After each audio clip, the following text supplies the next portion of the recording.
Hello and welcome back. It's my great pleasure to be sitting here today with Devi Ma for another installment of our question and answer series. And if you enjoy this and the guided meditation to follow, we hope that you'll join us online at www.satsanglive.com.au. Welcome, Devi Ma. Thanks, Nataraj. Hello, everyone. Nice to see you again. It's always nice to meet you here. So we have some questions that have come from the viewers at home out in what Swamiji calls Radio Land. And so this question comes from Ganapati, and he asks, what is a true friend? Oh, I like that question. Well, first of all, a true friend keeps your secrets. You have to be able to know that, and they should be responsible to the things that you share with them, that you hold sacred in your heart. And, the other thing is that they should tell the truth and don't get angry. So if you want to have a true friend also is honest with you and authentic. And the relationship hopefully can be equal. So one person is not giving more than the other in a real friendship. I don't know if there's anything more else to say, but I think keeping secrets is the most important part. Can you talk a bit about spiritual partnerships? What makes any relationship spiritual, and how can you help your partner with their own sadhana? Yeah. Well, that's a very interesting question because really sadhana is the responsibility of the guru. Mm. And in a spiritual relationship, both need to be dedicated to their sadhana, to their spiritual practice, because it's the Shakti, the energy of love in the Shakti that keeps a relationship going. So if one of the partners withdraws from their sadhana or withdraws from satsang to be in the company of the guru, then the relationship will suffer and it will break eventually if it's not resurrected by Shakti, by satsang, by the guru. And so a spiritual relationship is one in which you allow the person freedom to explore their own consciousness and allow them the freedom to do their tapasya, to go through their suffering without trying to make it okay all the time. Because really the only one who can make it okay all the time is themselves. So you should never try to prevent somebody from going through what they need to go through in order to grow spiritually. Shouldn't collude with one another in negative emotional states. That destroys love. And also it builds mistrust because, if you start agreeing with your partner when you should actually disagree or not support them in a path that's going away from the heart, then, that leads to too much negative emotion and feeling in a relationship. And then how can you keep that relationship really, really pure, really clean? How can you keep that exchange? Well, by doing what I'm saying. Yeah. By not colluding, not enabling their bad habits. And also, really, after all these years in relationships, I think that you should never talk to your partner about what's wrong with them. Or tell them to go talk to a friend. And you should never talk to your partner or try to think that you can help your partner when you're angry at your partner. Because you can't. You need a third force. A relationship, I think I might have said this last time, the space between two people is sacred. And so when you start contaminating it with negative emotion, then that you lose the holiness of the relationship. To keep the holiness, you have to be speaking loving, kind, compassionate, reassuring words into that space. And when your partner is freaked out, they should go talk to somebody else most of the time, if it's about the relationship. Right. You can help guide your partner through difficult times, but don't enable their bad habits. That's the don't collude with your partner with their bad habits. oftentimes when we feel love for something or someone, it's usually accompanied by a fear of losing whatever it is that we love. Can you talk a bit about abandonment issues? Yeah, well, it's a continuation, really, of a spiritual relationship. And abandonment is, it's a fear. And what is fear? Thoughts that create fear. So really, you have to look at the way you're thinking about loss. And, yogis say that the main fear, the fear of all fears, is the fear of death. So Swamiji likes to talk about fear in relationship, like, I'm afraid of how I might feel if that happens, if I lose the one I love. So what is the feeling that you're afraid of feeling? The feel of loss and never recovering, but that can't happen. The power of the heart to recover over all kinds of tragedies is miraculous. And, to go forward, to keep the heart open in the face of difficulty, betrayal, tragedy. That's what yoga teaches us to do. Not to be cold and indifferent towards things, not to freeze the heart when pain and suffering come, but to keep it. Bhagawan Nityananda gave me this teaching once in Ganeshpuri in meditation, where I went in and sat in the temple with him. And I clearly heard his voice as I sat down. He said, always keep your heart open. Always give your love, especially when you don't want to. Mm. And it's that kind of fear that starts to close the heart down. So we have to not believe what the mind is telling us when it speaks from fear. To take a higher understanding. To keep our heart open means that we have access to joy and bliss and happiness. Yeah, Don't let fear get in the way. So much of sadhana seems to be figuring out how to recognize when you are misidentifying with the lower frequency of who you are. And it's not so hard. You just feel like shit. Yeah. When you feel bad, hey, you're heading down the wrong track. When you feel angry, you're heading down the wrong track. When you feel depressed, you're heading down the wrong track. It's simple. It's actually, feeling is a great indicator. Right. Bad feeling tells you that you're not on the right path. The thing is, most of the time we want to ignore that or overlook it or pretend it's not there or sweep it under the carpet. That's what we've been trained to do. That's the way our parents did it. That's the way our ancestors did it. Right. So to break that habit, and just to recognize if I'm feeling bad, what am I thinking? What thoughts am I having that's making me feel? The mind gives us trouble when we're heading in the wrong direction. Yeah. It's immediate.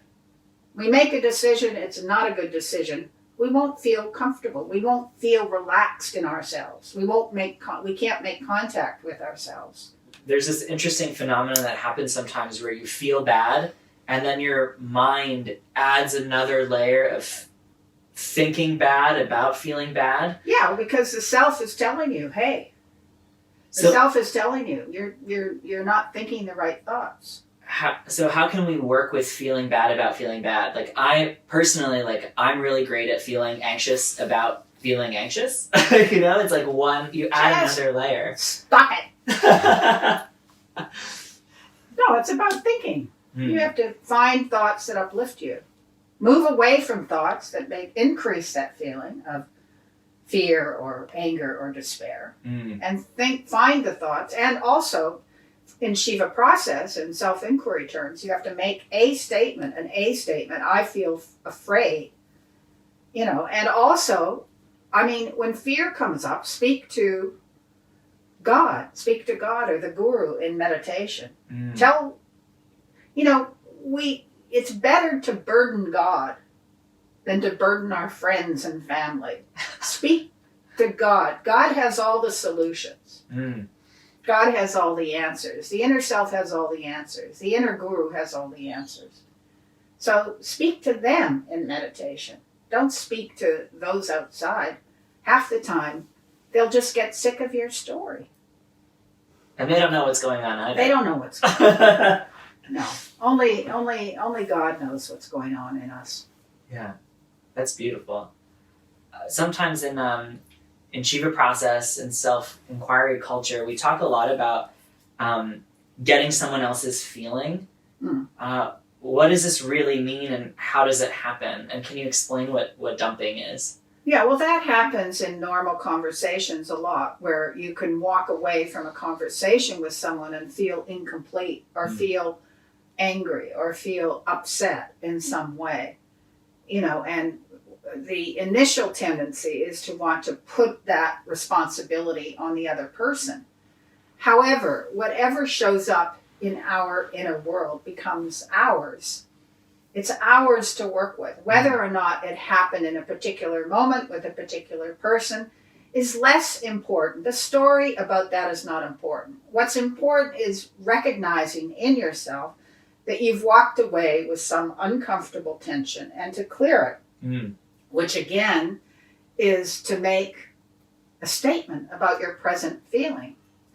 I mean, meditation, this is one of the great skills of meditation, which is to be able to know in any given moment where you are in yourself, how you're feeling, and how you're thinking. And if those thoughts and feelings are taking you away from the oneness of being in your own self, then change it. We have the power to change our inner experience in an instant if we remember to look, if we remember to recognize, if we remember to just say how we are in any given moment. And dumping is expressing that bad feeling and blaming either inwardly or outwardly the other person for how we feel. And that's dumping. And we lose our temper, we dump. But it's better if we don't. Yeah. By holding that feeling inside, and working with the inner landscape, it seems like there's more chance of actually alchemizing it than just like re-solidifying a narrative about why you feel like shit. I mean, if you do this long enough, you become incredibly skilled. I can shift my state. If something happens, I can shift my state in 5 seconds. Whereas it used to take 2 years before that, Yeah. when I was a young woman. So not to harbor negative emotion by building on a negative story is a path to freedom. Story is so unimportant. Who did this, what, when, and how is so less important. It has actually, once it's happened, whatever moment in time has happened, to create a contraction, it's just not important once you walk away. What's important is, how do I change my inner state? How do I return to peace? How do I return to love? These are the kinds of questions we can ask ourselves. How do I get rid of this? Not by blah. Right. Not by vomiting all over people, but by holding it within and acknowledging it, recognizing it, and clearing it by that. Yeah. The narrative seems to be like the mind's tendency to try and make sense of the unknowable a little bit. Yeah, but it's because we're looking to know outside, not inside. The minute we start to look to know ourselves and how we are outside, we can become lost. Although I also feel that there is a part of ourselves that we can never know, that's always going to be hidden from us, that other people see, and you might get it as feedback from the world or from other people and friends, but sometimes it just doesn't make sense, because how we feel inside ourselves is completely different from how other people see us. Right. And whether those two ever merge is beyond me. I don't know. But I do know that, self-knowledge is about just staying in connection with that higher part of our being. And then none of that matters. None of it matters. Because everything disappears in that experience of the self. All pain, all sorrow, all fear, all anger, all depression. It disappears, can disappear in a second if we make contact with that, no matter what happens. Yeah, presence affords us the ability to start over. It's like a do-over. Presence is this ability to just start over. I mean, if parents lose a child or something, a real tragedy is, way more difficult to get over. But as I quoted Swamiji, there is no bad situation that finding a good attitude or a higher understanding can't help. But it doesn't necessarily end grief immediately or sorrow immediately when there's a tragedy, but it actually works to support the grieving process. For the yogi, like our whole life becomes sadhana, and when we're in the throes of our sadhana, how can we learn to cultivate trust as we unfold? Well, the main thing is to learn to trust yourself. That's the main thing.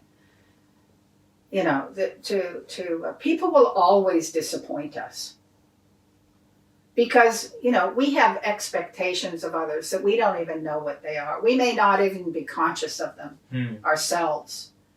So the best thing is to trust yourself, to learn to trust yourself. And how do you do that? Well, trusting yourself means, in yogic terms, understanding yourself. Understand how your mind works. Understand how your mind treats you. Understand how your mind thinks about you. And then if your mind is thinking about yourself in a way that undermines your confidence, get rid of it. I mean, confidence, trust is about certainty. And there can only be certainty if we're in the self. There can never be certainty in the mind. The mind is changing, fluctuating, going up and down, this way and that way. It's in the past. It's in the future. It's dancing all around us. But certainty comes from being in the present, being in the self. That's where confidence. That's one of my favorite Shiva sutras, Vitarka Atma Jnanam. Certainty is knowledge of the self. Yeah, it's right. Vitarka, it's right understanding. It's right understanding. Really making contact with who we are.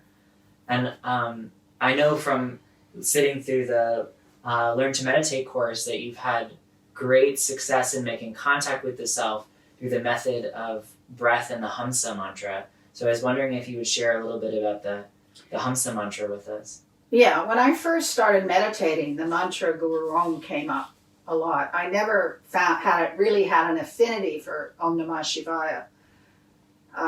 It naturally came up in the beginning, but then after a while it changed to Hamsa, and that's been probably my favorite mantra, or my most natural mantra since I began meditating, and it's the breath mantra.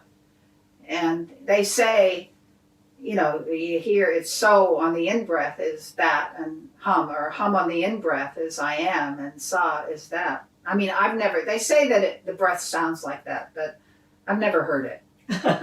So I don't even pay attention to that meaning. Forget the meaning and don't even try to listen to it, which is the usual instruction for when you use Hamsa. But the mind is naturally calmer when it's focused on the breath, especially when it's been going outside and met all kinds of obstacles outside, or sensations, or seen things it doesn't necessarily like, or likes and dislikes, So when it's been doing that, and then you turn it to the breath, it immediately starts to calm down. And to say hum on the in-breath and sa on the out-breath is the usual way to say it. I always say it to myself silently. It's not a mantra necessarily. You don't use it to repeat the mantra like japa or something. Right. It's a contemplative mantra where, it usually, I feel fortunate because it usually takes me into the thoughts, I am the self, which is basically how I interpret it. I am the self. And that's what Swamiji would call a G statement, Mahavakya. The breath is so, for me, when I make contact with the breath in the Hamsa Mantra, it's so soothing because I'm breathing, I feel that I am, and because I am, it means I still have time left. So for someone who can be anxious, when I make contact with the breath, it reminds me like any moment I can make a different decision, or because I still have breath left, anything becomes possible. That's weird. It's so soothing. That's very complex. It is. I'm a complicated guy. So Okay. I was wondering if you would lead us through a bit of meditation with Hamsa, though, as a way to close our. Are we at that session. time already? God, it went fast. Yeah, time flies when you're having fun. Time goes by so fast, you guys, doesn't it? Okay. Here we go. Oh, before I forget, maybe I should do this now. Okay. Before I forget, I want to plug Swamiji's memoirs, Ganeshpuri Days, a very authentic, what I call an authentic and riveting account of his discipleship to his guru, Baba Muktananda. It's now available on Kindle and print on demand. So if you're overseas, buy this book. It's a great book. Okay, so to meditate with Hamsa, we'll close our eyes. I prefer closed eye meditation. I know some people do open eye, but let's forget that out there. Become one with it some other time. Just become one with yourself now. And make contact with yourself. So Hamsa is a great way to do that. And again, just as a reminder, when we first turn to meditate, the mind may put up some resistance. But that's okay. Meditation is about becoming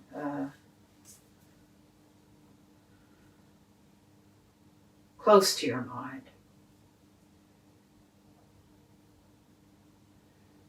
So we just let the mind settle within, and eventually it will turn to your breathing once it is finished looking at all the sensations or thoughts and feelings. And your thoughts may be pleasant or they may be unpleasant. But we don't pay much attention to that. We just direct the mind towards the breath. We encourage it. And this is how we strengthen the mind, by encouraging it to focus on a single thought. Focus is the secret to becoming present to ourselves and to accessing the self.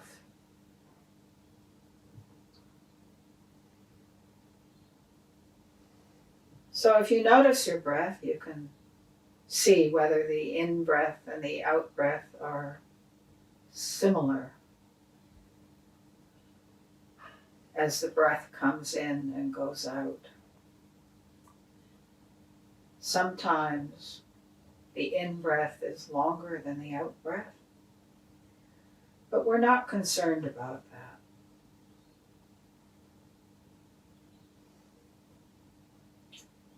Because the longer we focus on hum and sa,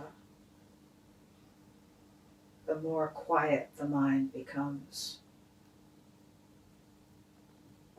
So just silently, subtly say into your inner space, hum on the in-breath, sa on the out-breath. Hum, sa, hum, sa, hum, sa. We'll sit quietly for a few minutes, contemplating, I am the self.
Okay, we'll slowly open our eyes.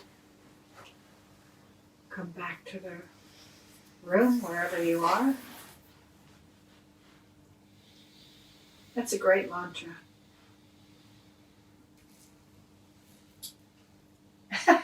Yes. I'm in a state. Thank you so much, Devi Ma, Oh, it's a pleasure. for answering the questions and for guiding this meditation. Ah, you're very welcome. And to you out there, keep meditating. Don't despair. And we'll meet again when the air is clear. So thank you for joining us.